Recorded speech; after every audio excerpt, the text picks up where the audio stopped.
Welcome to the Aledo Bearcats Coaches Show podcast, a presentation of Real Country 92.1 Hank FM and NTXVarsitySports.com. Live from Parker County Brewing Company in Willow Park. The Aledo Bearcats Coaches Show podcast is brought to you by H5 Sports Barn in Aledo and Hiley Mazda of Fort Worth. And now, here's the voice of the Bearcats, Kevin Lonnquist. Tubbs to throw, pressure's on, breaks away, has running room, gets to the 25, tries to break a tackle, does break a tackle. First down inside the 20, keeps the legs going to the 5, and a touchdown! And we welcome you to the Aledo Coaches Show podcast. I'm Kevin Lonnquist, and we are here at Parker County Brewing Company off of Ranch House Road. Just make your first left when you get past the I-20 overpass. We will bring you every podcast from this location throughout the 2025-26 school year. As always, we want to thank our two main sponsors between H5 Sports Barn and Hiley Mazda of Fort Worth. We continue to appreciate their support of this podcast as well as Aledo Athletics. Number one Aledo now 14-0 following its impressive 43-17 blowout of arch rival Denton Ryan in the 5A Division I Region I Championship game. That was last Friday at Northwest ISD Stadium. Bearcats beat the Raiders for the first time in the playoffs, and this one was never close. Aledo scored every time it touched the ball in the first half, led 33-3 at the break. Caden Wingfield with 139 yards, and Lincoln Tubbs, the starting quarterback, had 4 rushing touchdowns. But for Wingfield, he surpassed 1,000 yards for the season, just crept over that 1,000-yard mark by a few yards the other night. For the 30th consecutive season, Aledo continues its pursuit to add state title number 13. Bearcats have the state record with 12. And they will be taking on Frisco Lone Star this coming Friday night. It's number 1 versus number 2 in the 5A Division I state semifinals. Both teams, again, are 14-0. That's at Newsom Stadium in Mansfield. It's a 7 o'clock kickoff, and as always, 92.1 Hank FM has the call for you. Pre-game show starts at 6:20, not 6:30. We're going to go a little bit longer as these playoffs continue. So 6:20 is the start time with yours truly, Kyle Hicks, Mercedes Meyer, and the Deacon. This is Aledo's 16th all-time appearance in the state semifinal round, the first since 2023, so not too terribly long ago. Bearcats are 12-3 lifetime in this round. And this is also the third all-time meeting between Aledo and Lone Star. They met in 2020 and 2021. Aledo won both non-district meetings. One of those was played at Toyota Stadium in Frisco. The winner of this one to the Division I state championship on December 19th at AT&T Stadium to meet either number 3 Smithson Valley or number 5 Port Arthur Memorial. That other semifinal is also kicking off on Friday at Katie's Legacy Stadium. That's a 7 o'clock kickoff.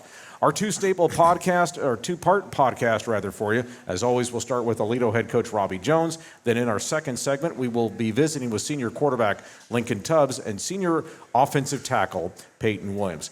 Well, I know you felt confident going into the Ryan meeting. Did you, and maybe that was the way the first game ended, where you guys really took control of things toward the end of the second quarter, and then maybe more so starting at the end of the third quarter. But the way that first meeting went, and then the way your team prepared during the week, was it all those elements, or was there more to it in what we saw in 43-17? Yeah, I mean, I felt like after that first game that if we'd have played better, if we'd have played clean, we'd have had a better outcome than what we had. And that's what we stressed to the kids was, make sure that we're disciplined in what we're doing. We got to go out and play hard, but play disciplined, play smart. Don't have the penalties that were killing us in the first half. Right. And I think our kids did that. They went out and played pretty clean. They were able to come out and pretty much dominate from the get-go. And they, just snowballed on Denton Ryan a little bit, with how well our kids were playing. And I think that's a testament to our kids' preparation and the fire that they had to go out and win that football game. Yeah, you said something to Mercedes Meyer in your post-game interview, thinking that you were 3 or 4 touchdowns better. And that shocked me because of the history of this series between you two teams. And it really just kind of blew me away. So tell me why you just felt that strongly about your team. I mean, I felt like we should have beat them by 3 touchdowns the first time we played them. Mm-hmm. So, that was the reason why I felt like we were at least 3 touchdowns better, football team. And if we went out and played the way we did, I felt like that would be the outcome. And that's what I told the kids, and the kids made it come true. Does it mean anything about the narrative being erased about you all winning the regular season meetings, the Raiders winning the playoff meetings? So to finally get that first one, how does that change the narrative, or is it any kind of big deal one way or the other? I mean, it was a big deal because we hadn't won one, but Yeah. but 3 of those, or 2 of them, I'm sorry, were when we first came up to the second highest classification, which is now 5A. That was, the team that knocked us off those first 2 years. It was 4A back then, but we got to the state quarterfinals both of those years, and these were the guys that knocked us off. We're a lot better football program than we were back then. We've progressed a whole lot. We've gotten bigger. We were one of the smallest in the classification. Right. Now, of course, we're one of the biggest. So, I felt like we've just grown that much, as a program. And you could arguably say that you've won 5 out of the last 6 meetings with them too. I mean, you could look at it like that perspective as well. Yeah, I mean, yes, you can. Okay. All right, so from the first minute, you all were off and going. Wingfield goes for 20 yards, and Lincoln Tubbs breaks off the 44-yard run. He then finishes it off with a 9-yard score. This quarterback run game was really a big weapon against the Raiders, really in these 2 meetings here. And I'm wondering if what you saw, of course, your offensive line has a lot to do with that, but just in terms of Lincoln's ability to identify and dissect and make decisions with running the football too. Yeah, I mean, it turns it into an 11-man, show. When you got a quarterback that's all he's doing is just handing the football off, it's basically it's almost 10 versus 11. So you get the quarterback involved, it's 11 on 11 football, and that's the way we like it. We like our odds. We get an extra blocker, in the game when we send Wingfield or Brady Powell out to block for Lincoln. So, we just, like the fact that we have a running quarterback. That's always, our offense works the best when we have a quarterback back there that can go make plays with his legs. Yeah, we saw that a couple of years ago, of course, with Haas, and when his legs made a big difference. In fact, his legs were the reason why you guys pulled that one out at home against Ryan 2 years ago, and so that kind of speaks for itself. Obviously, moving forward in the game, you essentially survived them off punt. They had to settle for the field goal. A couple of sacks of Hennigan, obviously huge in that series after you guys gave up the big vertical there. But the thing about it that not only with those 2 sacks against him, but it was just throughout the ballgame where you were pressuring Quinn throughout the night. I think statistically you all had 5-6 sacks in the game. But if he wasn't getting sacked, he was under duress, and I think he was also kind of a little bit flinching too in some cases, just getting it around and getting rid of it because of the footsteps he kept hearing. Yeah, I mean, you played against us before, and he took some shots in that first game, so he knew what was coming, and the guys got after him right away, and our kids were playing with a little more fire than they normally do, and it was good to see. Maybe one of the best games that I saw from your pair of defensive tackles in Decker, Sanders, and Timon Meeks. I thought Timon was at another level. They were just bull rushing the A gaps the entire night, and that's the reason why Hennigan was in so much trouble throughout the night. Yeah, I mean they put together a pretty dominant performance. I went back and watched the video again today. I had a little bit of time to where I was able to go back and review a little bit more because I didn't get to watch it as much as I wanted to on Saturday, and that was one of the things that stuck out to me was the fact that our defensive tackles were coming off and knocking their guards backwards. And when that happens, it leads to big plays for our defense. Yeah, for sure. I kind of thought the telling moment of this game was after their field goal. You all answered. Tubbs has the 31-yard run on 3rd and 8 where he was just the magician on that run. You may feel differently, but I thought that kind of broke their spirit because even though you guys were able to march down to the 30, that was kind of a get-off-the-field kind of situation for them. And then it turns into a touchdown for you guys. And that's where I kind of felt like this thing started to tip your way even more. Yeah, I mean, when you give up a play like that, it's kind of, demoralizing to the other team. I don't think they were done at that point. I think the touchdown right before half might have done it, but, it's just, like I said, our kids were on point. That's the best I've seen us play all year. We put together pretty much a complete half. But it was really good to see our kids play that hard. Did you go into this game thinking that you weren't going to have to rely on the passing game if the running game did its thing because Lincoln only 7 attempts? I mean, that was the hopes that we didn't have to throw the ball just a whole lot. Because they got really good secondary guys, and we threw a pick 6 against them the time before, and their defense kind of thrives off of, getting those interceptions, and a lot of times those interceptions were returned for touchdowns.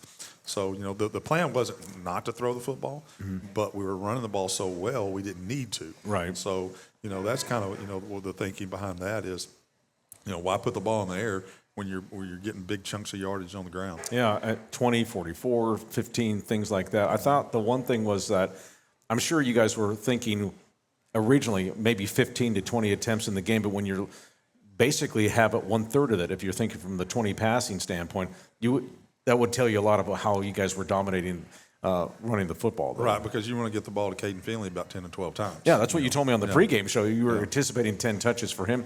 Still had his 100-yard game, but nonetheless, I mean, that's a huge thing, though, that you guys established it like you did.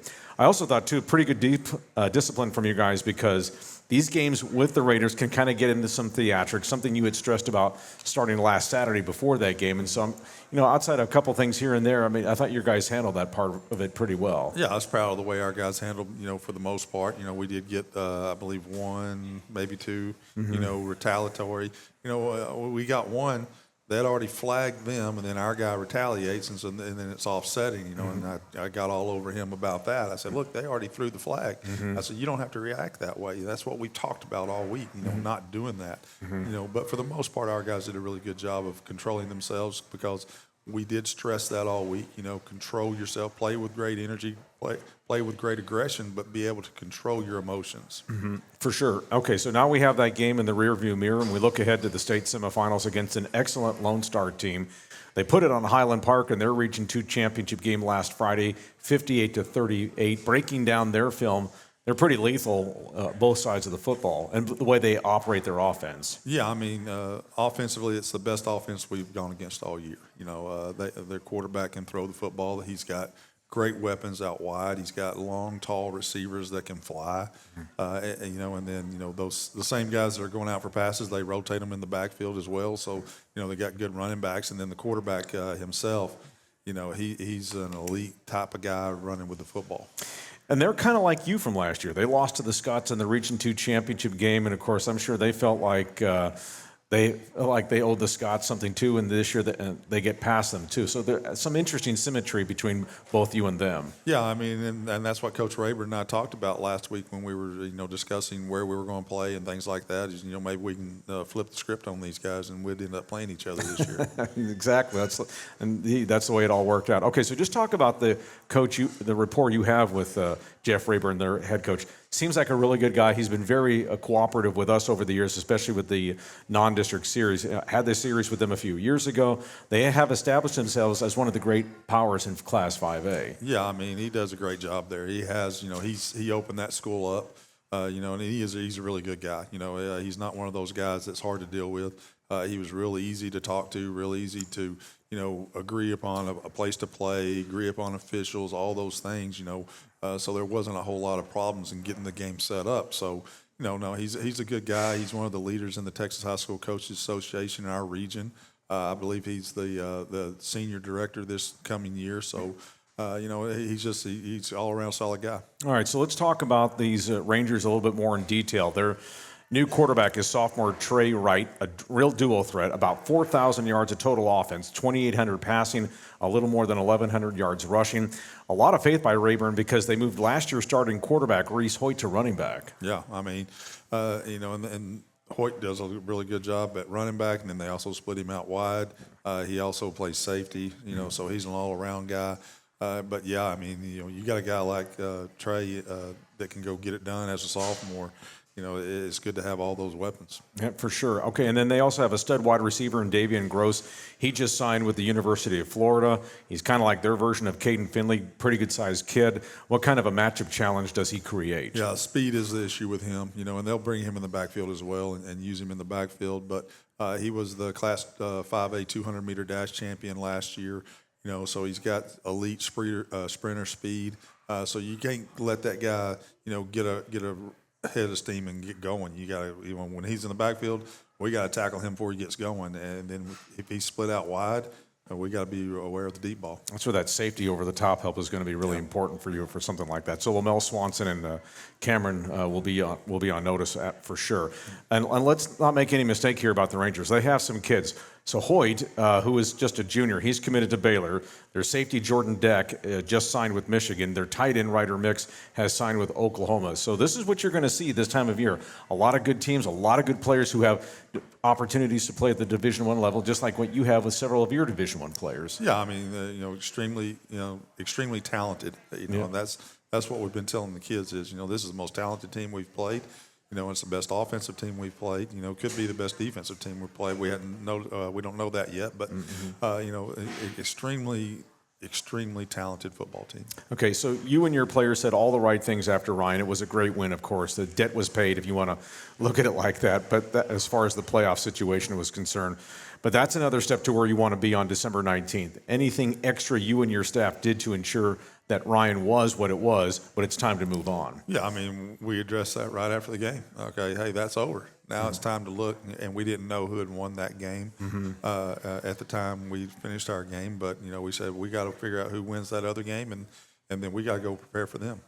Compartmentalizing is kind of an important thing here for teams. They can't lose themselves in the moment. It's great to be euphoric, a couple hours after the game, and maybe there's that standard thing that a lot of coaches talk about, a 24-hour rule where they're going to let everyone celebrate it, and then you get back to work the next day. Exactly. Is that how you kind of did it with them? Enjoy the night, enjoy the victory. Come in tomorrow ready to prepare for the next week. And it's nice to be able to do that, too. Here we are going into the 15th week, or actually 16th if you include the bye, as far as this season is concerned. This is a long season, too, because if you think about it, you guys start, now obviously the offseason is what it is, but in terms of just UIL's calendar is concerned, you guys get going in early August. Yeah. And so you think about all of August, all of September, all of October, all of November, then here you are pretty much halfway through December. You're talking about 5 months. That's a lot of work, and that's a lot of reps, and that's also you got to find a way to make sure that that bodies stay intact too, and that they're still at peak level when you get this deep into a season. Yeah, and that's why we continue to lift. That's the main thing. We try to stay strong. That was something that we implemented. I can't remember what years. I've been here so long. I don't know. We would that makes two of us. We would lift, but we weren't lifting with a lot of purpose. And then we went and listened to some other coaches speak, and they were talking about how they continued to lift heavy, and they were trying to be as strong in December as they were when they came in August. And we were like, hey, maybe that's our problem. Maybe that's why we're getting to the quarterfinals and semifinals and not finishing the deal. And I think it might have been around 11, 13, somewhere in there that we changed our mentality as far as lifting during the season. And we continue to lift and try to get strong and maintain our strength so that when we get to late December, we're still as strong as we were when we started. Okay, so take us through what this series in terms of using the strength program has been like during this playoff run. How many days have you guys been doing it, and how intense has it been? Yeah, so we get Tuesday and Wednesday are our big lift days. So that would be after school on Tuesday, Wednesday, Monday. Like today, we had to spend a little more time on special teams. We kind of cut back on the Monday lift because we started doing a little more game planning on Monday mornings. So that cut out our special teams during the practice, so we come back and get the special teams on Monday. But Coach McCone handles that, and he does a really good job with it. We make sure we get our main lifts. We get some bench, we get some squat, we get some power clean, and we get some incline. And then he also has other auxiliary lifts that go along with those. So, and that seems to, and have you noticed, let's just start with the playoff opener against Saginaw. Have you seen it as we are going into the fifth playoff game where your guys have kind of maintained that level of performance, the energy, the strength? What have you seen? Yeah, they're still putting on the same weight, that they were back in August. Sometimes some of them will be increasing that weight. So it's not like they're going in there and they're just putting a 25 on the bar and doing it for 5 reps.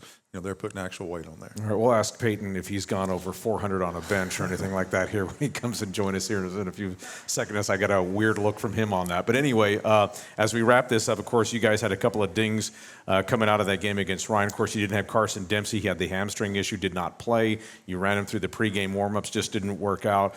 Chase Wilburn with a little bit of a tweak, and then Caden Wingfield got his ankle rolled on. Bain Martin with a stinger. So just update their status a little bit and how you see things for their ability to go free on Friday. Yeah, Wingfield and Chase could have played, the rest of that game. We just held them out because we were up.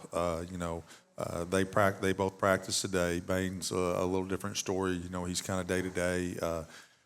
Dempsey's getting better. He's working on trying to get back on the field on Friday.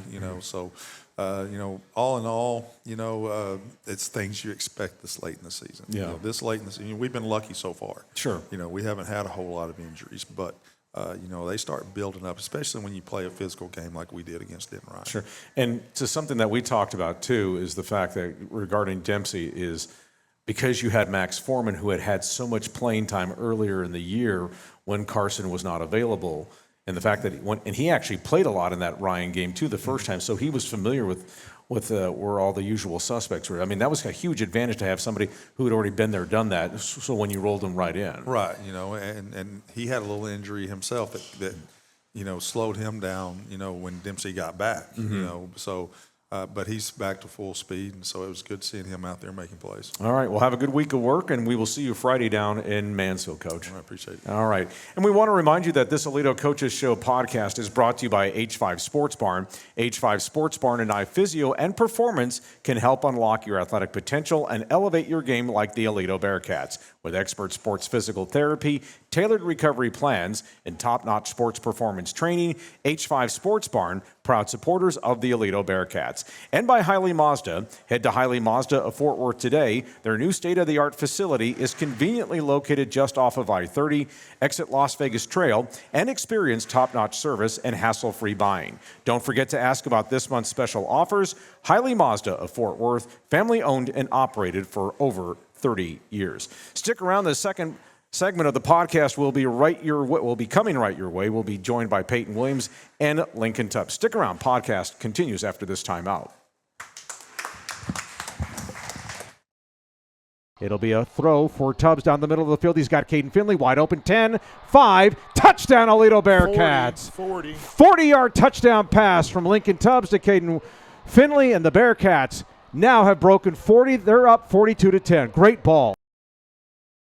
And we welcome you back to the Aledo Coaches Show podcast. I'm Kevin Lonnquist. And before we get with Lincoln Tubbs and Payton Williams, just a couple of Aledo notables to tell you about. Lady Cat basketball is at 10-5 after playing in the Moritz Classic that it hosted over the weekend.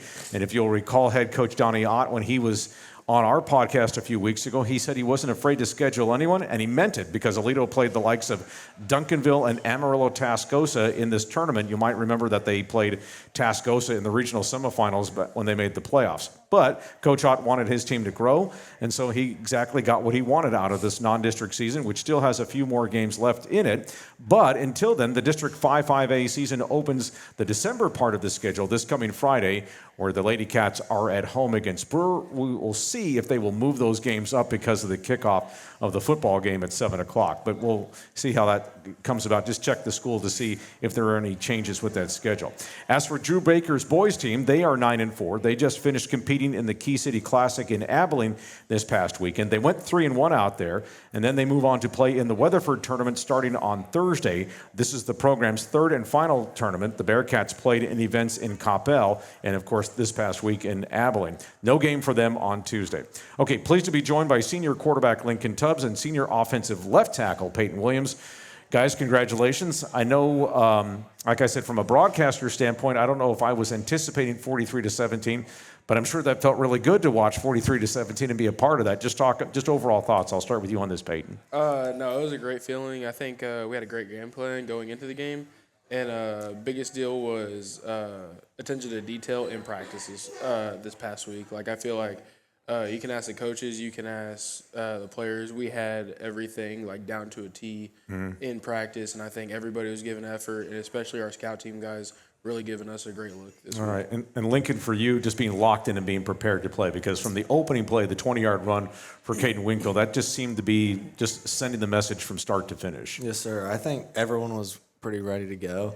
You know, we've had a chip on our shoulder since last December when they knocked us out of the playoffs. So we've been preparing for that exact moment for over a year, and I think that showed up on the field. I made the comment in the pregame open with Kyle Hicks about saying that while you guys won up at Ryan 15-14, that it helped close the wound, but the wound was not closed because of what happened in the playoffs last year. And I was kind of doing my own observations on that, but is that how you all felt? Because it didn't really settle the score because of how last year ended. How did you see that, Lincoln? Yeah, 100%. I feel like the 15-14 game, I feel like we left a lot out on the field that we could have done better on.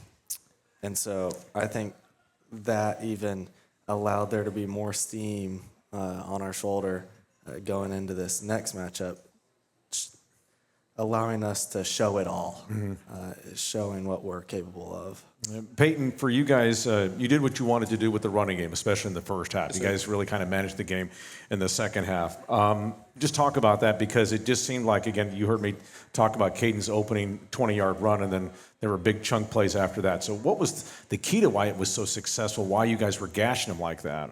I think a big deal was, of course, up front, we were a lot more sound, a lot more polished in the way that we handle a 4-2 defense, because up until that point, I think we played a lot of 3-2s, and it's really kind of, even though it kind of doesn't feel that difficult going from week to week, but it is a little bit difficult changing fronts and changing your calls week to week, and so that's probably a big deal. Is we're a lot more sound going against a forefront, as we played Tascosa as a forefront, and I think, Arlington Heights as well. So going into that game, we were a lot more sound, and then blocking out wide was a big deal. You look on film, and Bain, Jamal, Finn, everybody was just kind of putting those guys in the ground, and we could go outside, we could go inside, we could do whatever we wanted. And you guys were getting a lot of success, too, on the stretch running plays, too. And so that made a big difference for you in terms of just talk about what you guys, why you were able to make that work like you did as far as the stretch was concerned, Lincoln. Yeah, I think between Brady and Wink, they were both ready to go, and you could see it in their face. And so whenever their number was called, they made it happen. Okay, the 87-yard scoring drive to start the game for you guys. You start obviously at your 13-yard line, but you only need 5 plays. Surprised how quickly that went and how effective it was so quickly, Payton. I don't think anyone was very surprised, because we are an explosive team, and I think we've shown that through these past weeks. And our offense is really taking that leap. And I think it's just a part of the playmakers that we have. Like Lincoln with that run, I mean, like, he could have stopped at around like the 30-yard line, but no, he goes and gets an extra 15. We're on like the 13-yard line, 10-yard line, and we're in the red zone. You know what I mean? So I think biggest deal is like playmakers making it happen, as well as us giving them that good start, explosive start to the play, and getting all the guys off the line. Okay, so Lincoln, let's talk about this sequence here. You guys are up 7-3. They had just kicked the field goal after your defense makes the stand. But take us through the 31-yard touchdown run, because that was kind of off script from what I could tell on that. I mean, what did you see? This was a 3rd and 8 at their 30-yard line, and I actually kind of called you magician-like on the way you did that, because the way you tap danced down the sideline. In fact, Kyle Hicks, our analyst, couldn't tell. He was like, did he step out? I couldn't tell, but either way it worked out. Because just take us through what you saw on that play. Yeah, on that play, I was actually about to throw a little glance to, I think it was Finn or Jamal. But a bullet came, and the clean wouldn't have been wouldn't have been clean if I threw it. So I decided to tuck it and go make a play. And what did you see like? Because you broke that tackle between the 20 and the 25. So when you were able to elude that one obstacle there, how did you see the rest of it unfolding there? Because I think you broke into the clear around the 15 on that. Yeah, honestly, I give props to the receivers making a play, because they were running routes. And then once they saw I broke pocket, they went and found work and made my job easier. Okay, Payton, the confidence you all had, and we talked about this from the first meeting here, but you all felt like you got a hold of that game up in Denton back in October, late in the second quarter. But did you think it was going to be like this successful the second time around? You heard Coach Jones talk about that. He felt like you guys were a 3 or 4 touchdown team, better team than Ryan there. So what did you think you all exploited that you guys continue to exploit during Friday's game at Northwest? I think the biggest deal was tempo. We put in more hours than they do. And it was funny because Coach Wheeler, he told us before the game, he goes, they only practice 1 time full pads all week. And that just kind of shows what type of team they are. You know what I mean? That shows what type of team we are. We practice 3 times in pads every week, and we have 1 day of walkthroughs. But even when walkthroughs, we're running, we're sprinting everywhere, and I think biggest deal is we're in shape, and we are a smash mouth team, and we're going to show you who we really are every week. Okay, so you guys get to be spectators here when you're seeing the defense apply a lot of pressure toward Quinn Hennigan, the Ryan quarterback. What's that like for you guys on the sideline when you're watching that? I'll start with you on this. Yeah, it's so cool. These are the guys you've been working with for years, spending time with for years. So watching them go out and make plays, doing it for us, we're doing it for them. It's just cool seeing that bond. Yeah, and then for you, Payton, what's it like just watching that? It's like, because I kind of think that there's kind of like, can you top this between the offensive line and the defensive line? Is there any of that going on there, or what's it like just watching that? I think it's like symbiotic. Like we enjoy what they do and they enjoy what we do, because the biggest deal is like I said, we're the most in shape team out there every time. Right. We're the most physical team out there every time. So I mean, like, we get to go out there whenever their defense is tired. They get to go out there whenever their offense is tired, and we just keep going at them until the game's over. Lincoln, only 7 passing attempts. Of course, the running game set the pace for the entire game. Only surprised that you only threw 7 times in this game? Yeah, I was. But what's working is what we're going to stick with. So. But you left with a good feeling on the 40-yard bomb to Caden, though. Yeah, I was glad I got that one with him. Yeah, and I would think, too, just from a continuing to develop thing, the way your deep ball has developed really since the Richland game following the bye, and that was just kind of another evidence there where you two have really found that chemistry. Yeah, 100%. A lot of practice, a lot of film study, and I have all the time I need back there because of my line, and so they really make it easy for me. Okay, so let's turn our attention to Lone Star. Excellent program, of course, 14-0. Just thoughts of what you saw on tape. Of course, you're looking at them more on the defensive side. So, Payton, I'll start with you in terms of what you see from them and what's going to be the challenge of dealing with this team. They are really fast and they're really sound. They don't, at least whenever we look on film, it doesn't seem like they make a lot of mistakes whenever it comes to filling gaps and reading the offense and seeing the play develop a lot faster than what most defenses are able to read. Okay, and then what about for you? How do you see that? Yeah, they're a real athletic team. They get tall, good, big athletes. But I think it comes down to the physicality of the game and the mental part of the game, working through adversity, having your ups and downs, and I think we can match up to anyone in that part of the game. Okay, and they present for you in the secondary that safety Jordan Dick. Of course, just talked about him a few moments ago. He signed with Michigan. What's the challenge that he poses in the secondary that you have to kind of look out for him? Because I'm sure it might be safety over the top help if you're trying to find Caden Finley. Yeah, definitely seeing where he's at on the field pre-snap, and definitely seeing where he goes post-snap is going to be a huge thing for any concepts we have. And then I trust any of our guys running the ball to make a play on him. Okay. And then as you guys are preparing for this, what's going to be key preparing for a game like this? Is it more about physical? I mean, obviously you guys will go through your work like you just described, Payton, but what's going to be important for you guys as preparing for something like this? I'd say, at least for me, and I think as the O-line in particular, being in our zone, being well-rested, being well-fed, like eating the right things during the week, because you don't want to go out there and have a bad day, have a bad feeling on a game day whenever you have a team as fast as they are, because we can't be moving slow this game. And I think a big deal is playing at the right weight and going out there feeling as light and as good as possible. Okay, and then what about for you, Lincoln? Yeah, just focusing in the film room and in practice, taking every rep like it's very important to you, and then just staying well rested, like Payton said, and recovering for this game so we can be 100%. Okay, and obviously, making sure that the moment isn't too big, because so much was made, and I obviously had something to do with it as well in terms of just hyping up the Ryan game, but compartmentalizing and putting that game in the rearview mirror. You feel like you guys have done that? I'll start with you on this, Lincoln. Yeah, I actually do.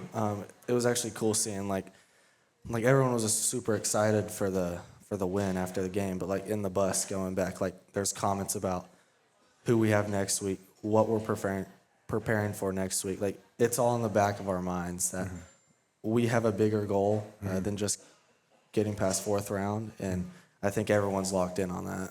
Okay, and how do you see that, Payton? Exactly with him. Like, same thing on the bus. Everybody was just talking about who's winning, check the game, check the score. Oh, okay, we're going to play Lone Star this week. Like that. That's all it was. Like, and that's 30 minutes after we just beat Denton Ryan by, 30 points? Yeah. So, I mean, like, 26, but yeah. But still, that's a good feeling, though, for the head coach to hear that right now. So that's exactly what he wants to hear. Okay, let's turn our attention real quickly as we talk about the recruiting angle for both of you. Of course, Payton, you just signed with UTSA, so congratulations to you on that. Thank you. Lincoln, for you, you'll sign with Air Force in February. Just Gentlemen, I want to ask you about what that means. And of course, Payton, you're going to be enrolling down in January, but just overall, just this opportunity now, since it's here, you made it reality for yourself, Payton. Lincoln, it will come for you here in less than 2 months. And so I'll just speak to that, just the opportunity, Lincoln. Go ahead on that. Yeah, it's a amazing opportunity, and I'm blessed by God to have that opportunity, and I take it with a lot of pride because I'm going to be able to go serve the country I love and play the game I love. So I'm super stoked about it. Okay, and then what about for you, Payton? Like you said, it's a blessing. I think out of all things, it attests to the hard work and all the support from my family, whether it be my dad, mom, uncles, grandparents, aunts. Like, I think it's everybody. And this is all not just even for me, but for them too. And I think biggest deal is getting that degree and trying to make it to the NFL. And so it's really a blessed opportunity.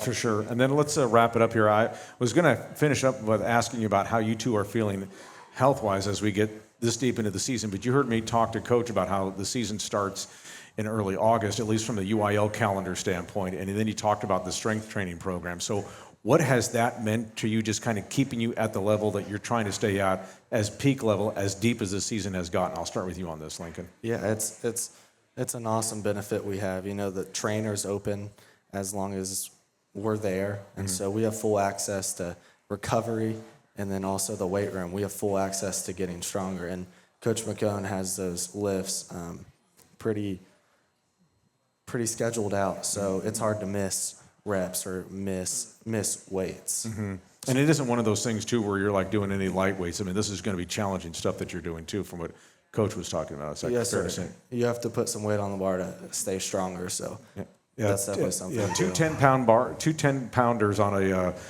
on a bench is probably not going to be beneficial for you. And so, Payton, for you, what does that mean? Because obviously, with this physical position that you play, that it has to be important that you can stay as in peak condition as you possibly can. Talk about that. Yes, sir. Biggest deal I try to do is stay flexible and take my vitamins. I think those things are probably the biggest deal because, I mean, like whenever it comes to it, it's like you don't want any broken bones, one, and two, you don't want any torn muscles. So I think taking vitamins and staying flexible so that you can bend in weird ways when there's bad plays or put in a bad situation is the biggest deal. Any band work that you guys do there? Not at the school, but on your own. But I say lifting is huge on just keeping our muscles strong. And then for you, Lincoln, any band work on your own or anything? Yes, sir. Every morning before practice, I have to get some band work on my arm to get that shoulder warmed up before I start throwing.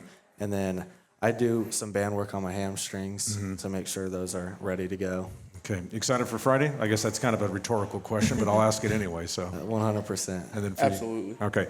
To my immediate left is senior quarterback Lincoln Tubbs. To my far left is senior left tackle Payton Williams. Let's hear it for these two young men. And a reminder that the Aledo coach of the Aledo Bearcats will be taking on Frisco Lone Star this coming Friday. It'll be on 92.1 Hank FM. Pre-game show is at 6:20, and then the kickoff at Mansfield's Newsom Stadium will be at 7 o'clock. We also want to remind you that this Aledo Coaches Show podcast is brought to you by H5 Sports Barn. H5 Sports Barn and iPhysio and Performance can help unlock your athletic potential and elevate your game like the Aledo Bearcats. With expert sports physical therapy, tailored recovery plans, and top-notch sports performance training, H5 Sports Barn, proud supporters of the Aledo Bearcats. And by Hiley Mazda. Head to Hiley Mazda of Fort Worth today. Their new state-of-the-art facility is conveniently located just off of I-30. Exit Las Vegas Trail and experience top-notch service and hassle-free buying. Don't forget to ask about this month's special offers. Hiley Mazda of Fort Worth, family-owned and operated for over 30 years. Again, Hank FM will bring you the broadcast of Aledo and Lone Star at 6:20 with the kickoff at 7 o'clock this coming Friday night. For my pinch-hitting engineer, Brian Torres, and the rest of the Hank FM staff, thanks for being with us here at Parker County Brewing Company. We're back next Monday for the last podcast of this year before we come back in mid-January. And what we do hope we're discussing is a return to the state championship game against either Smithson Valley or Port Arthur Memorial. Make it a great week. I'm Kevin Lonnquist. So long for the Aledo Coaches Show podcast. Thanks for listening to the Aledo Coaches Show podcast, brought to you by H5 Sports Barn in Aledo and Hiley Mazda of Fort Worth. With the voice of the Bearcats, Kevin Lonnquist. Please like and subscribe to this podcast and tell a friend. You're also welcome to join us every Monday night at 7 from Parker County Brewing Company in Willow Park. It's the Aledo Coaches Show podcast, a presentation of Real Country 92.1, Hank FM, and NTXVarsitySports.com.